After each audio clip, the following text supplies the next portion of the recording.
Yeah, I was really proud of how we finished the year last year. We kind of went up and down a little bit early spring. I know out of the gate we won our first tournament in the spring.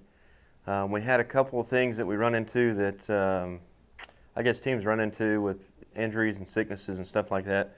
And so one area of need that we really targeted over the offseason was depth, and I feel like we do have some depth now. Unfortunately, one of the guys we brought in is currently injured, but looking at our score so far after 6 rounds of golf, I'm pretty pleased. Obviously, we can get better. We do leave this coming weekend for our first fall event, so I'm excited to see how we play another golf course and how we attack it relative to the courses we've been playing here at home. The guys are excited. I mean, every coach knows that there's a point in your preseason where it's just time to tee it up, time to play, and we're there. We're ready to play tournament golf.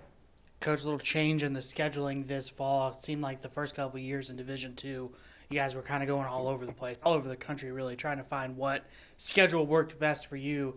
Now it seems like you've really dialed into the traditional bigger tournaments, bigger fields, better fields, a lot more locally here as well. You start out in Muskogee, Oklahoma at the 25th Annual NSU Golf Classic, a traditionally really strong field. Just talk a little bit about your schedule this fall and what you were looking for as a coach preparing your guys for the spring.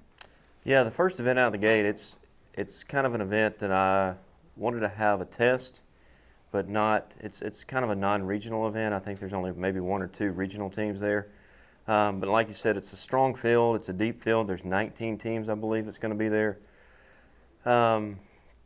It gives us an opportunity to see where we are.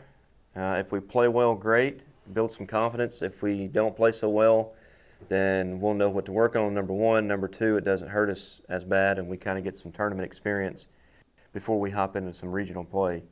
Because once we start going to Amarillo, Cameron, Dallas Baptist at the end of the fall, we're going to need our A game at every one of those locations for sure.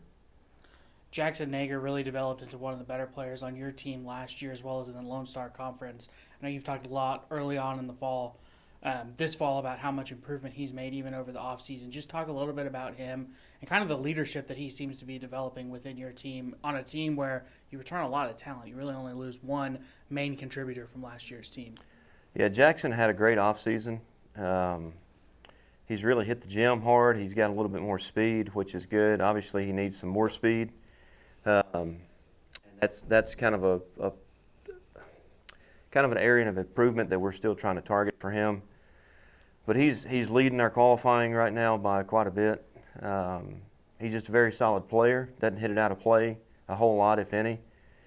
He's a very good short game player, which is nice to see. The newer guys coming in, kind of trying to get settled in. Jackson's done a nice job of. And not just Jackson, everybody on the roster has done a nice job of opening their arms to the new guys that have come in. But with Jackson this summer, he really focused on hitting the gym, staying healthy. He's got a couple of things that are nagging him, but he's doing a nice job of kind of being preventative with some of those issues. And I'm excited to see what kind of year he has and how he plays this coming weekend.